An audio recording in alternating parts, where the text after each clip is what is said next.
আবার ছেলেদেরও বলছি, তুমি সারাদিন বটতলায় ফ্রি ফায়ার মারবা আর গাঁজা টেনে বেড়াবা আর বলবা আব্বা বিয়ে দাও। তোর বিয়ে দিলি তুই গাঁজা খাইস, তুই তো বোর দিনের খবর তো দূর কথা, রাত্রির খবরও তো রাখতে পারবি না। কথা কয় না, এই জন্য গাঁজা টেনে বেড়াবা, তোমার তো মেশিন মেশিন সব নষ্ট হয়ে যায়। সুতরাং আগে নিজেই ভালো হও। তোমার বিয়ের ব্যবস্থা না করলেই আমার নেতা আছে, বিএনপির পক্ষ থেকে এসেছে জনাব তাজউদ্দিন আহমেদ সাহেব। তাজউদ্দিন বাংলাদেশে প্রধানমন্ত্রী একজন ছিল, প্রথম প্রধানমন্ত্রী, মনে আছে না নাই? তার নামে নাম দায়িত্ব নেবে। প্রধানমন্ত্রী না হতে পারুক, চেয়ারম্যান তো হতে পারে নাকি না? চেয়ারম্যান হয় দি ইনশাআল্লাহ, আল্লাহ কবুল করুন, বলেন আমিন। ভোট দেবেন পাগল, ভোট একটা দিলে কি হয়? একটা জায়গায় দুটো দেবেন প্রয়োজন। অনেকে এত ভালোবাসা বাসবেন যে ধানের শিশু একটা মেরবেন, দাঁড়িয়ে ফেললে একটা মেরবেন, কারণ ও মানে কোনো দিক ফেলাতে পারছে না যে খালেদা জিয়া অসুস্থ মানুষ, আবার জামাতের আমিরও দৌড়ে বেড়ায়, তার দুটো রীতি। এরাম পীর সাহেব আছে নাই?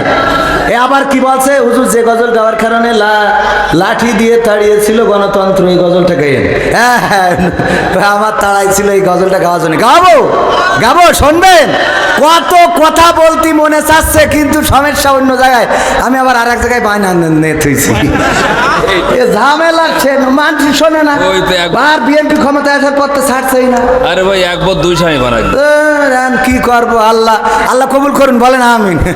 দুটো টাকা বেশি, কি করা যাবে? বাজান একটু দাওয়াত করে। যাই হোক, আমার সব এলাকার মানুষ, স্থানীয় মানুষজন, ঠিক না বে ঠিক? কয়েকটা সঙ্গীতের অনুরোধ আছে, আর একটা বিষয় বলা দরকার আছে। বিয়েতে আগে ডিজে কুপাইতো। কি কুপাইতো?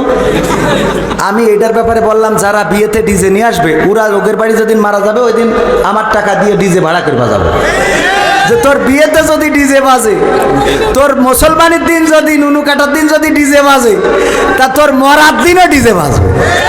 ইমামের জায়গায় স্পিকার লাগাবো, দে বাড়ি, আমরাও তালে তালে নেইছে তো তুই আসবো কবরে, দরকার হলে ওর মধ্যেও একটা মনিটর লাগাই দিয়ে আসবো, দে কুপা। ঠিক আছে না বাজান? কারণ তুমি ডিজে বাজায় অনুষ্ঠান করবা, আনন্দ করবা, আর মরার দিন হুজুর আল্লাহর আব্বা, ওরে বাবা, আব্বা জন্য কইলছে ফেটে যাচ্ছে, শয়তান কোথাকার। এই আছে না নাই?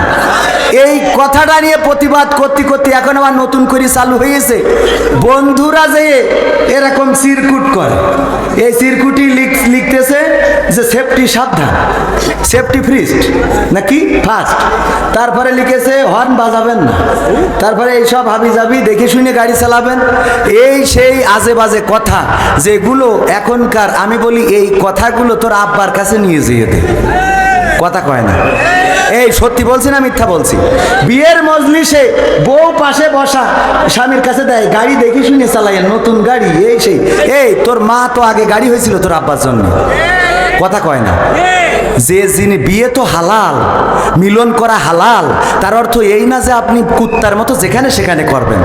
সুতরাং অনেক কথা বলা যায়, কিন্তু এমন না যে যেখানে সেখানে বলবেন। কথা কি মনে থাকবে?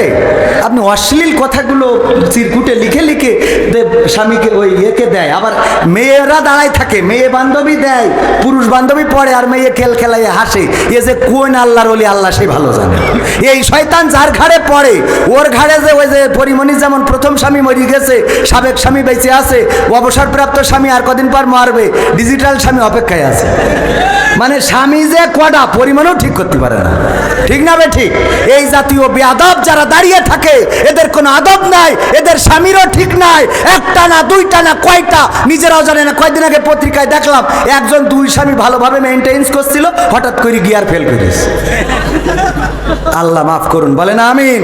ভাইয়েরা আমার, মাদ্রাসার উদ্যোগে মাহফিল, মসজিদের উদ্যোগে মাহফিল, এবং পোস্টারে লেখা আছে উন্নয়ন কল্পে গণতন্ত্রের গান। যেই গান শোনানোর কারণে আমার আওয়ামী লীগের আমলে কোনো জায়গায় গাইতে তো দেয় নাই, গাইলে স্টেজ থেকে নামাই দিত, তাড়াই দিত, একবার পালাইয়ে সিএনজিতে উঠে তারপরে প্রাণ রক্ষা করেছি। আবার আপনাদের বালুন্ডায় আসলাম, এই পাশেই কোন জায়গায় বালুন্ডা, ওরে বাবা জুতো পাই দেওয়ার টাইম পালাম না। কত দুঃখের কথা এর মধ্যে জমে আছে, সে কই শেষ করতে পারবে না। কত ব্যথা, কত ব্যথা এই অন্তরে, আছে না নাই? কত ব্যথা, বলবো বলবো, কিন্তু ভাইয়েরা আমার এই এত চিঠি দিলি আমি পড়বো কখন? আসসালামু আলাইকুম হুজুর, আপনার আমির হামজার সাথে ভালো পরিচিত। আপনি আমির হামজা হুজুরের আমির হামজা হুজুরের একটা ওয়াজ শুনলাম। আমি কোনো অগ্রিম টাকা নিই না, কিন্তু ফোন দিয়েছিলাম, ওনারা তো টাকার দাবি করতেছে। আপনি যেহেতু ওনার কাছের মানুষ, এ বিষয়ে আপনার মতামত কি? আল্লাহ রে, এই সব প্রশ্নগুলো আপনারা দেন। আমির হামজা ভাই নিসাক্কা একজন ভালো মানুষ, আল্লাহওয়ালা, পরহেজগার এবং সোজা সাপটা মানুষ, কিন্তু এই মানুষটাকে ব্যবহার করে কিছু মানুষ আছে। বক্তাকে ব্যবহার করা মানুষ আছে না নাই? ডানে বামে কিছু দেখবেন যে নেতা, উনি যাচ্ছে, উনার গায়ে একজন গরিব মানুষের ঘা লেগেছে, উনি যদি পাইতো তার ধরি কপালে চুমো খেত যে আহারে তোমার ঘা লেগেছে মাফ করে দাও, কিন্তু উনি ধরি চুমো খাবে কি? পাশে যে সাইড নেতারা রয়েছে, ওই নায়ক আর সমন্বয়ক, ওরা ধরিতে দাঁত মার 3-4 ডাকে খোলাই যায়। ঠিক না বে ঠিক? নেতার দোষ না, দোষ কার? সাইড নায়কদের। মনে থাকবে তো, নায়কদের দোষ না, সাইড নায়কদের। তো আমির হামজা ভাইয়ের কোনো দোষ নেই, দোষ হলো কাদের? সাইড নায়কদের। এই সাইড নায়করা চিন্তা করে মাহফিল দিলেই তো কিছু বেনিফিট পকেটে ঢোকে, তো চিন্তা করে হামজা ভাই দিয়ে যদি একদিন সাইডে মাহফিল 5টা মাহফিল করাতে পারি, ভাইকে পাম দেয় যে ভাই অমুক নেতা, ওরে বাবা বিএনপির লোক, তার মাহফিল না করলি বলেও কাটি খুলি ফেলবে। তো ভাই সরল সোজা মানুষ চিন্তা করে জাগা করে দিয়ে একটা বিএনপির লোক। এবার আর একটা বলে ভাই এটা জামাত ইসলামের লোক, এই মাহফিল না করলে আপনার শিবিররা ঢুকতে দেবে না, জাগা তাহলে এটাও করে দিই। এবার বলে ভাই এটা আওয়ামী লীগের লোক, ওরা যদি ক্ষমতায় আসে তাহলে এই মাহফিলটা না করলে বলে আপনার এই গ্রামে ঢুকতে দিবেন না, জাগা আওয়ামী লীগের করে দিই। এই হইলো প্যাঁচ বেঁধে যায়। কথা কি মনে থাকবে? ইনশাআল্লাহ মনে থাকবে। ভাইয়ের কোনো দোষ নেই। তো ভাইয়ের আমার এখন অল্প সময় 5টা মিনিট আপনাদের কাছে চেয়ে নিচ্ছি। 5 মিনিটের মধ্যে মাদ্রাসার উন্নয়ন, মসজিদের উন্নয়ন, 1.5 লাখ টাকা বাকি। কয় টাকা?